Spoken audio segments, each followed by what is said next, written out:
Welcome back to From the Cheap Seats. I am your host, Charlie Jimenez. I'm back here with Big Money Moves, Charles Campbell, my basketball analyst. And so recently I saw two teams that I've seen overhyped for about two consecutive seasons in a row who got bounced out pretty early in Florida and Houston make the national championship. And it was honestly one of the best ones I've ever seen. Spectacular show. We saw another gutsy comeback by the Florida Gators. My final score prediction was 69-65. I was barely off. It was 65-63, so don't count me out of that. Walter Clayton Jr., this is my big takeaway after that game. He reminds me a lot of a young Jamal Murray. He looks and plays like him. And the passing. Charles, what did you think of the national championship, like how it went down? Did you watch it at all? Yeah, I was busy for the first half, but I did end up watching the second half. So I saw the climax of the game. I was honestly kind of disappointed that Houston didn't get off a shot at the very end. I would have liked to at least had a shot, but overall, I think it was a great game, super close, and I was not disappointed. So, but yeah, Walter Clayton Jr., he's a dog. That's all I gotta say. Yeah, so something I'm going to say about that real quick. I think now that the NBA, and listen, I love the NBA. It's a great business, but a lot of people are saying the NBA has become a boring professional sport. And with college basketball, I feel like that's brought the fire back into the game that we need. So I think that's very helpful for it. So up next, we're going to talk about the NBA regular season. It's the final stretch, dude. It's almost set. The playoffs are almost set. It's a battle between who's going to make the playoffs. And it's close in the West. It's like one or two games with each team. The three teams that we know are going to make it in the West are Houston, obviously OKC, and then the Lakers. But the teams that are fighting for the playoff spots are the Timberwolves, Clippers, Warriors, and who else? That's right, the Grizzlies. The Grizzlies are also fighting for a spot. But yeah, I know it will be impressive to see what it comes down to in the final few games. I know that Houston kicked the snot out of Golden State earlier, holding Curry to 3 points and bullying the crap out of him. And an 80s player came out and said, if Steph Curry played in our era, we would have roughed him up, man. Man would be coming out every game with a purple eye. So that was something interesting. What do you think of that? Who do you think is going to make the playoffs? I think as far as that goes, I like the Warriors in there. At the beginning of the season, I said Grizzlies were an underrated team. I've changed my mind. They are kind of proving me wrong. I think they might make the play-in at the most, but they're going to fall short. I see the Lakers big time. I think you give Luka. I remember the other team. We got the Nuggets still racing. Ooh, Nuggets. I can't count out on the Nuggets. It sucks. Michael Malone got fired the other day, especially heading into playoffs. And that sucks, but I'm never going to count out Nikola Jokic, the best player in the league by far. Side note, MVP, he should have it, not Shea, but that's just me. That's a debate in a bit. But I personally hope that the Grizzlies don't make it. I'm an avid Grizzlies hater in the same division as the Spurs. But I will say this. They've played exceptional in the absence of their coach who got fired also for some reason. We'll get to that in a second. I also think if the Timberwolves make it, Anthony Edwards is carrying. Julius Randle is not that good this season. Dante DiVincenzo is a shadow of what he was over in New York, and it's just insane stuff. The Warriors better make it. If the Warriors don't make it, I think Steph is going to go ahead and retire, but that's just me. All right, so next up, let's talk real quick about the NBA head coaches. They're getting fired. We saw Michael Malone get fired. We saw whoever it was for the Grizzlies. I forgot his name, but do you know who? Okay. So something I'm going to say about that Nuggets firing, and this was strategic. So a few years ago, and I saw this last year when they lost to the Wolves in the playoffs. If you remember correctly, the Milwaukee Bucks, they came off a national championship a finals against Phoenix. And who were their stars? A big man and a shooting point guard / small forward in Chris Middleton and Drew Holiday. In the Nuggets, they came off a championship a few years ago. Who'd they have? Big man, point guard, and small forward. Yeah, Michael Porter Jr. is a pretty good shooter. So what happened is the year after they lost the championship, they made it to the second round of the playoffs, but then they lost in 7 games. The Bucks lost to the Celtics in 7 games, and the Celtics started their dominance. Last year, the Nuggets lost to the Wolves in 7 games. And so what ended up happening is the Bucks had a great regular season. They finished number 1 seed in the Eastern Conference, but then they lost first round of the playoffs to playoff Jimmy. And I think the Nuggets were afraid of something like that happening.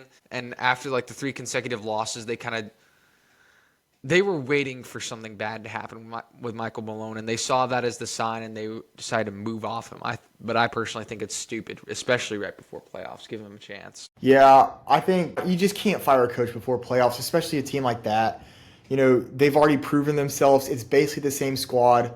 All the key players that won it, a couple of years back. And I just think it's at this rate, carry it out, fire him at the end of the season, once, he proves you wrong and you lose in the playoffs.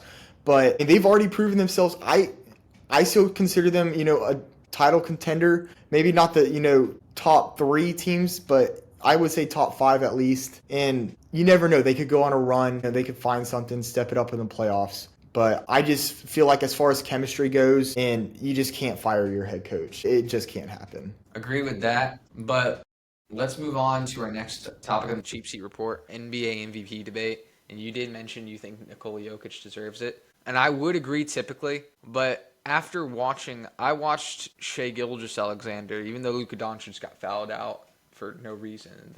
By the way, the NBA rescinded that if nobody paid attention. I saw Shai tear up the Lakers. It's something I haven't seen from a player like that, like someone going against LeBron, like what I haven't seen in a while, right? So I thought that was impressive. And I think Nikola Jokic is an incredible offensive player, but Shai is also a good defender. He's 3rd in the league in steals. He averages 1 block a game as a point guard. If anything, this season reminds me, offensively, this type of season, you'd see it from, I don't know, maybe LeBron, because that's the type of scoring it is. But I also see this defensive season reminds me a lot of something Kawhi Leonard could do in his prime. I just thought to mention that. A long guard/forward. And he's carrying that team. They lead the league. His team, this is what he's got over Jokic right now.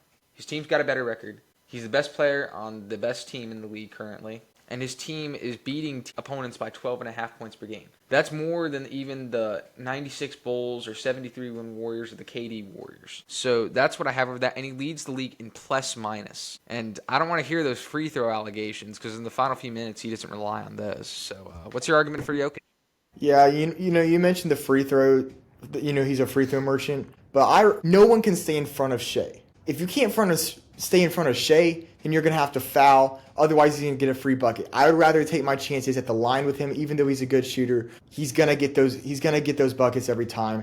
And so, all the foul baiting, yeah, he does it a little, but they just can't stay in front of him, and he's just a better offensive player. And so I still stand with my thing on Nikola Jokic being, MVP, just because he won MVP last year. But he's putting up better numbers and statistics in about every single category than last year. And he was MVP last year. So I just feel like you can't not give him the MVP for that. Voter fatigue is a real thing. I hate it. I feel like it should go to the best person. And I think 10 years down the road, we might end up looking back, and if we give it to Shai, everyone's going to say Nikola Jokic got, robbed, and I don't want that to happen. And I think that overall, Nikola Jokic is the better player in this. So, yeah, that's me. Okay. Well, so dumpster fire of the week. Moving on from this, we've got awards. Not sure if the mic heard me beforehand. All right. Dumpster Fire of the Week award goes to the Houston Cougars. They blew it in the national championship. I thought, since they had Florida, one of the best offensive teams in the country, by the throat, and man, oh man, they blew it on that one. And they had, and like you said, they had multiple shot attempts at the end. They really could have gotten something. They could have tied the game to the end of overtime. And in overtime, defense typically wins. So surprised by that one. All right, next award, Charles Campbell will present us with the One and Done Award. Yep, the One and Done Award presented by Malachi Flynn. All right, well, I'm giving it to Zachariah Rishasher. Honestly, don't probably botch that name, but he put up 38 last game, I believe. And listen, he's a good player. He's a rookie. I think he has a tremendous upside. He's going to be I think he's very underwhelming for, the high pick that he was. But I'm really actually excited to see how he turns out. But he put up 38 points the other day. I don't see that happening again this season, nor next season.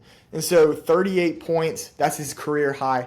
That's the one and done. And yeah, he ain't going to do that next season. I agree with that, but real quick, Atlanta is the best worst team in the NBA. That might be the greatest thing I've heard today. That is on point. All right, next up, We've got seat jumper game of the week. This one's obvious. It was the national championship.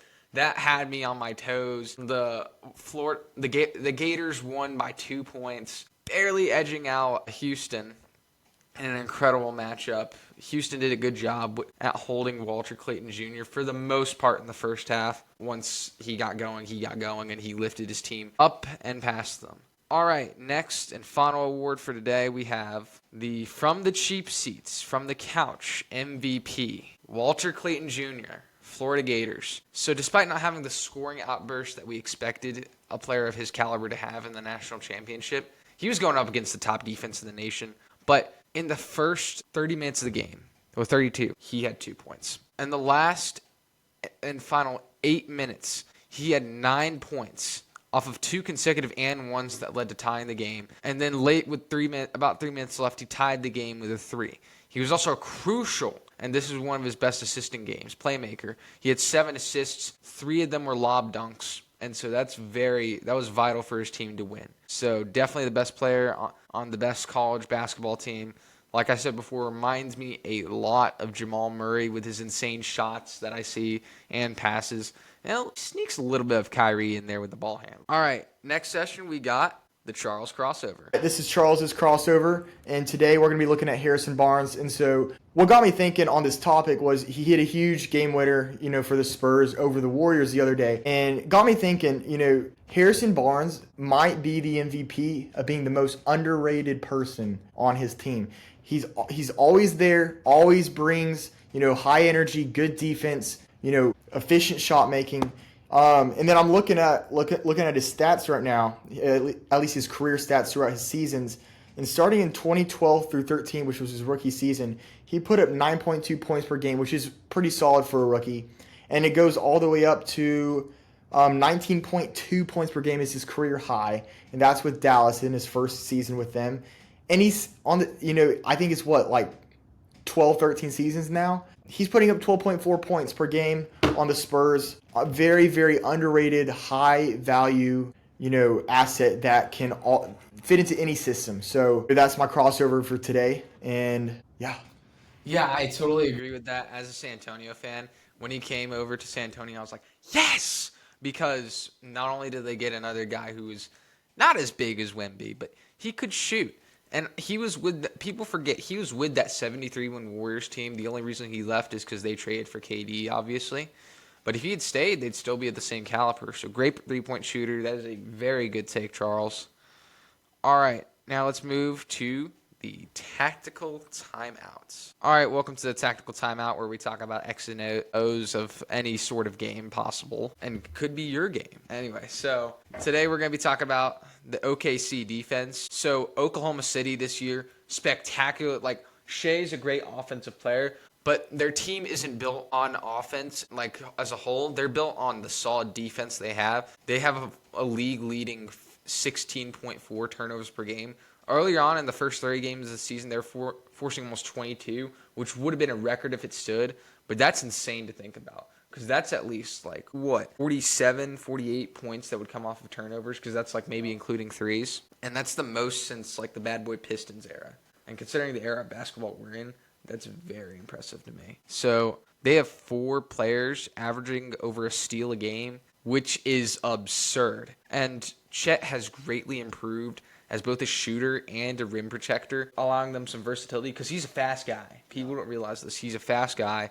He's probably one of the few guys capable of guarding Wemby besides Giannis or when he was healthy, Joel Embiid. Anthony Davis too, but that's a different story. Yeah, incredible stuff. But here's the X's and O's part. People don't realize this, but the Thunder like to play micro ball. So, Charles, you've played basketball. You know what help defense is, obviously. So what the Thunder do is they will sometimes have a lineup where they have all 5 guards on the floor. Shea's the big man. And they play a lot of help defense. And typically that wouldn't work because what happens when there's help defense? What? When double ups happen. Oh, yeah. You gotta rotate, and you gotta help. Yeah, no, but when double ups happen, also there's typically a shooter open. Oh, yeah. Sorry, there's always a man open. I thought you were talking about on the defensive side. You're looking on the offensive though, right? Yeah. You swing to the open man. If there's 2 people on you, there's always someone open. And whether or not if it's in your passing lane, you at least find the semi open, and then he can swing it. It's a quick swing, hopefully corner three. But So what the Thunder have on that is through their micro ball lineups, they don't have a big slow guy out there. All their dudes are really fast because now they have Alex Caruso out there. Lou Dort's an impressive defensive player. He got snubbed from an all-defensive team last year. Cason Wallace is very impressive. Jalen Williams, despite being the second best scorer, is also insane on defense. And Shea's length allows him to be a ball hawk. So what they do is it's like swarmed. As soon as you give a player on you, another one instantly comes to help, and they steal the ball. They force that turnover. That's why they lead the league in fast break points. And they don't even play a special defensive scheme. It's typically just man, except they like to overwhelm whatever player they're going against. And I think that Alex Caruso trade this season, don't get me wrong, Josh Giddey. What was it? Josh Giddey. Getting traded away was initially what people thought was a student mistake. It was great for OKC, clearly working out. And through this type of defense, despite having that micro ball lineup out there and all the small dudes, you think they'd get dunked on. But because they have a micro ball lineup, like most teams in the NBA run a 5-out defense. This is well known because the Warriors inspired this. They make it to where they're so fast and go after the ball so much, they don't even let teams inside the three-point line or into the paint. So they have, despite having a micro lineup, lead the league in fewest points per game and fewest paint points per game, and they hold them to a 42.8 field goal percentage, which is nuts. And they have 5 of the best defenders in the league according to Estimative Plus Minus, 5 of the 16 best defenders. And they have 3 players in the top 10 for most steals in the game, and they lead the NBA in steals and blocks. This is one of the best defenses I have ever seen, and it's not getting talked about enough. And defense typically, I know I hate this saying so much, but for this is true. Defense wins championships, and if the Thunder don't figure out a way to pull one out this season was an absolute failure. They're sitting at, I think 66 wins right now. So they better at least make it to the championship. What do you think of that, Charles? yeah, they're a defensive-minded team. They're very switchable on the defensive side. Shea and Lou Dort go up and set that trap up high. They can always rotate. They rotate very well, and they're a quick team, and they're a smart team. They don't foul a lot. They're very good with their hands and getting strips and loose balls. And honestly, I think the thing that really just sets them apart from every other team is they hustle. You don't see, and they play playoff defense in the regular season, and you don't see that from really any team besides them. So and the thing is, they're still even going to step it up for the playoffs, and I'm excited to see that because I'm a defensive-minded guy, and I love watching good defense, and I will be tuning in to the Thunder games to see that, and I'm very excited for that. Awesome, but you know what Shannon Sharp's gotta say. Lou Dort, new court, shoot port, whatever, Lakers in 5. All right, next session. We have...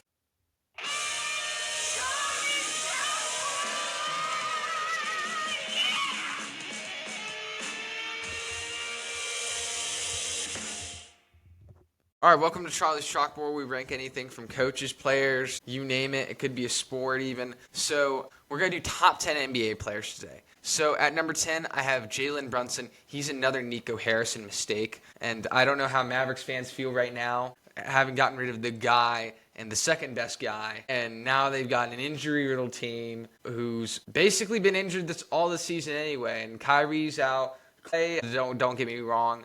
He's a good player, but don't let this distract you from the fact that he went 0-11 in a playoff elimination game.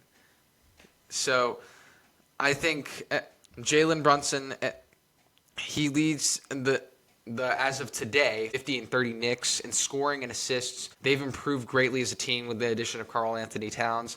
Jalen Brunson finished 5th in MVP voting last year, something very impressive. And he's been putting on a showdown with his college teammates in the Big Apple. Something I'm excited to see for the playoffs. All right, now number 9, no disrespect to this guy, and I typically would not have this guy at number 9, but I have Steph Curry. He's the greatest shooter of all time, period. I think most people agree with me on that. If you don't, I don't know what you're on, but I want it. This season, though, it has been a relative down season because of the loss of Klay Thompson. This is a down season for him. He may lead the league in three-pointers made per game, but he's not getting above 40% three-point shots, and that's just because he doesn't have an elite three-point shooter. He has Jimmy Butler to help him with the scoring load, obviously, and I think that was a great addition, but he does not have another dangerous three-point threat like he did with Clay or Jordan Poole, who I don't know why they traded. Buddy Hield's up there. He's up on that list in all-time threes. Buddy Hield started hot off at the beginning of the season, but since then he's not really been doing too good. He hasn't even averaged above 15 points per game, and I don't think that's going to translate well to the playoffs. Unless, who knows, he could go on a Linsanity run in the playoffs, dude. Would love to see it, but I'm with you. It ain't gonna happen. Yeah. So number 8, we have Kevin Durant. Same old, same old. One of the all-around best scorers in the NBA. Shooting 52, 43, 84, so 52% field goal percentage, 43% three-point percentage, and while it may be low, 84% free throw percentage, but he's averaging 36 minutes per game, and this guy's 37 years old, so that in and of itself is kind of impressive to me. But his team missed the playoffs, and that's really what's the killer here. Otherwise, he would definitely be... He's still in the top 10, so I don't want to hear any complaints. But if I'm KD, I would go ahead and figure out a way to get traded to the kid, to the same team as the kid who looked up to him as a hero when he was growing up, with Anthony Edwards and the Timberwolves. All right, number 7, we have Jason Tatum. To me, he's this era's version of Tim Duncan. Nothing too flashy about him, but he gets the job done, whether it be boring or not. I know he looks up to Kobe Bryant, and don't get me wrong, impressive, but he's just not the same as Kobe Bryant. But he's 5th in the league in scoring with 27 points per game, leads his team in points per game, assists per game, and rebounds per game. And honestly, to me, that Celtics team, is, when they're all healthy, the best all-around talented team offensively in the NBA. So being the best player on that type of team speaks a lot about who he is as a player, and I think that's why he's definitely deserving to be of KD right now. And I think they're the only team that can beat the Thunder.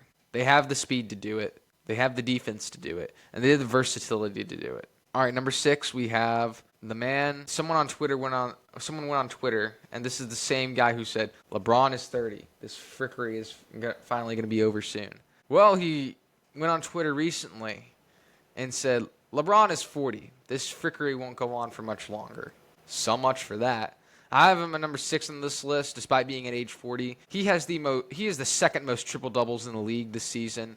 And he's averaging 24.6 points per game, 7.9 rebounds per game, and 8.2 assists per game. Keep in mind, he is still throwing down lobs. I mean, he did say they take about like 5 days off of him. Impressive stuff. You aren't seeing his scoring load going up as much this season because he has like a carbon copy of him, except White and Sylvanian, on offense with Luka, and so he could share the load with him. And that's exactly what he needed. I think people are disrespecting Nico Harrison, but kudos to the Lakers for what they did for getting Luka, because I bet you it was LeBron who requested that, and he wanted to play with Luka, and I wouldn't. At number 5, I have the so-called young Michael Jordan of the league, and Anthony Edwards, and right now he's kind of trying to play like it, except three-point shooting. So he's 4th in the league in scoring, averaging 27.6 points per game, and 8th in the league in minutes played with 36.4 while playing 76 games. So my father and I have always preached availability over ability, but this man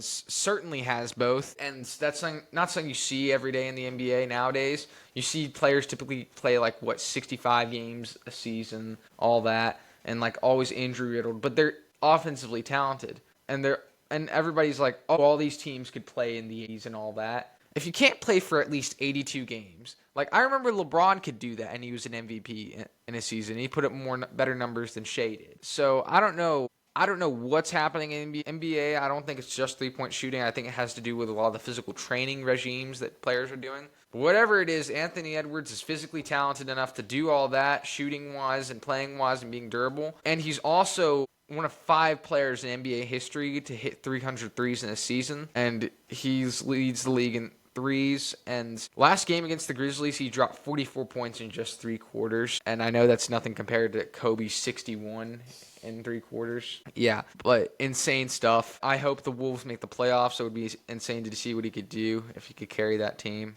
At number 4, I have Charles Campbell's best player and favorite player. My bad. Sorry. Not on the team anymore. Sometimes I forget.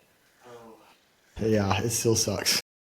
So, while this may look like a statistical down year for the guy who I think should have won MVP last year, he's on a team where 2 other players are putting up 20 points per game. And I know he didn't want to leave Dallas, as evidenced by that tribute video reaction he had last night where he was crying his guts out, and Trae Young tweeted that he definitely didn't want to leave. But he's in the best situation he could possibly be in. He doesn't have to carry the scoring load. Don't get me wrong, Kyrie was a good 2, but they didn't really have a 3. I mean, you could maybe say Gafford, but to be honest, I don't really think Gafford was that much of a shooter. He was a dunker. So he's in a situation right now where he has an insane white boy shooter, probably the greatest player ever. I don't have to say any more of that. And that reduces his chances of injury. And he's gone on a little... He got a little angry that the Mavs GM insulted him about his weight and lost. He went from 270, the GM said, Nico Harrison, to 217. That's insane to me. Shows his work ethic.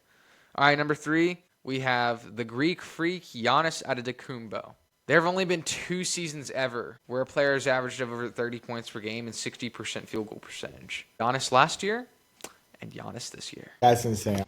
That's so efficient. What I would give to let the Mavs have Giannis, I would give up a lot, AD included. Just saying. Anyway, Giannis last year and Giannis this year, insane stuff. In his last 5 games, he's averaged 31.8 points per game, 12.2 rebounds per game, and 11.2 assists per game with a 63% field goal percentage. Man, that's insane. And considering, like, I heard Colin Cowherd go, he's like Russell Westbrook. And you know Colin's a yapper. But Colin said that Giannis's athleticism wouldn't last for long and that this year he'd, like, have the worst year of his career. This is up there with the best, man. And he's having to work with ragtag Damian Lillard, who is putting up 24 points a game. But they got rid of Chris Middleton now, so they're kind of cooked on that end. I don't think that was a good decision. Get something on that? I say give Kyle Kuzma a chance. I think he might prove you wrong, but we'll see. Time will tell. Time will tell. But here's something about Giannis. In the past 5 years, he's finished top 3 in MVP voting. That's nuts. And he only has 1 championship, too. He's just been put in bad situations. And I feel like if he were, this is a shout out to the Warriors, this might be your guy you need. And pair him with Steph Curry. Imagine the pick and rolls off of that. You got, well, never mind. We won't get into it. Number 2, we have SGA. He is the NBA scoring leader and leader of the best team in the NBA. Despite leading the NBA in free throws made, he is still one of the most versatile scorers and defenders, as evidenced in our last few conversations. And number 1, I know I said he's not going to win MVP, but MVP isn't best player in the league. It's most valuable. So Nikola Jokic, he's averaging a triple-double currently. And he's the first one to do that since Russell Westbrook. And he will most likely be the only NBA player ever to finish top 3 in all big categories. That would mean points per game, rebounds per game, and assists per game, which is actually insane to think about. And he has the second best player efficiency rating in his season with 32.2. That's second to his 32.9 back in 2021-22. So incredible stuff right now. Well, right there. I don't know what's going to happen in the playoffs. If things don't... Upside, they make the championship, like Western Conference Finals. Downside, it's like that one year they had against the Warriors where they had a gentleman's sweep first round. So, what do you think about that list, Charles? I think it's super solid. I really don't know if I would change anything. Yeah, honestly, it's super solid. Yeah, no. All right. Retro Rewatch. So, welcome to Retro Rewind. Oh, it's Rewatch. I want to change that eventually. So, Retro Rewind, today's game I've chosen one. I'm not letting my guest pick this time. I chose the 2019 NBA Finals Game 5. So, on that date, we saw, like, these are just things that were happening, trends. Avengers Endgame had recently been released a month earlier and was still dominating the box office. Old Town Road by Lil Nas X was still the top song. And the Bottle Cap Challenge was about to go viral on Instagram. Do you remember what you were doing during those times, Charles? Man, 2019, I don't even know. I was probably off doing who knows what. I had just moved to Savannah, Georgia, but that's a different story. All right, so setting the stage. So here's what was happening going into this game. So the Toronto Raptors were up 3-1. This is the first NBA Finals that had been played in Toronto ever, well, in another country. And they had a chance. They were up 3-1 against the Warriors with a chance to clinch the first ever championship on home soil. The whole country of Canada was holding its breath for this one. So this is the Warriors' 5th consecutive Finals appearance. Kevin Durant made his return after a calf injury. And yeah, here's what happened in the game. So the Warriors started off hot, hitting 5 consecutive threes. Again, absolute craziness. But Kevin Durant started off hot as well with 12 points in the first quarter and like 3 minutes into the second. But with 9:49 to go into the second quarter, he tore his Achilles. And that was the one that he was like, yeah, Golden State, nice playing with you. I'm out. And they were leading 39-34 when he tore his Achilles. So, yeah. In his stead, DeMarcus Cousins, I don't know if people remember this guy. Peyton Johnston, if you're watching, I know you remember him. He came off the bench and scored 7 points in a little under a minute. And he, as well as feeding it to Draymond Green to put the Warriors up 48-37 with 7:10 left to go in the second half. And the Warriors led 62-56 at half. And so after the half, the Warriors jumped out to a 15-point lead with 5:30 to go in the third. And then behind 90-84 with 8:45 left to go in the fourth, Kyle Lowry was like, yeah, I'm going to make a gamble. And he shot a 3 and got the Raptors right back in it and made the game 90-87. So then, in those final 6 minutes, I saw something, and this is one of the best fourth quarters I've ever seen. So not LeBron James, although he played like him. So Kawhi Leonard ended up scoring 10 straight points. That was insane to me. He went absolute Terminator. It all started off of a rebound, and then he shot a 3 to put the Raptors up 96-95 with about 5 minutes left to go. And then he got a layup, and then he hit a 3 to make the game 101-97 in favor of the Raptors. Then he hit another basket, making it 103-97. Then Nick Nurse called a timeout. That was one of the most confusing coaching decisions I've ever seen. It isn't showing the highlights, but that was stupid. The Warriors, though, they were like, okay, we've got 2.5 minutes left to go. Let's play ball. So they got the ball into the hands of Klay Thompson, who made a 3. Then Steph Curry, who made a 3. Then Klay Thompson again. And just like that, the Splash Brothers got them right back into this game. 6-103 is how much they led by. So, Charles, let's rate this game. Give me a second. You gonna edit this out? Yeah. All right, so I've got a name for this one. It's the delayed destiny for Canada. So I thought of that because this was the perfect game for the Raptors to clinch their playoff spot, but they didn't. They gave it up because the Splash Brothers came in and intervened. So let's rate it. Let's rate this game. So entertainment-wise, I'm gonna give this one a 9.3. I thought this was insane to watch, and the final score was 106-105. That was a very cutthroat game. What would you rate it? Yeah, for the type of game it was, playoffs, not just playoffs, NBA Finals, 9.0, super solid, and it was the last time of the Kevin Durant dynasty that it was, so 9.0. Okay. All right. So star power, I'm going to give this one a solid 9. I'm going to give it easy 9.5. Easy 9.5. MVPs, throughout. Insane stuff. All right, legacy.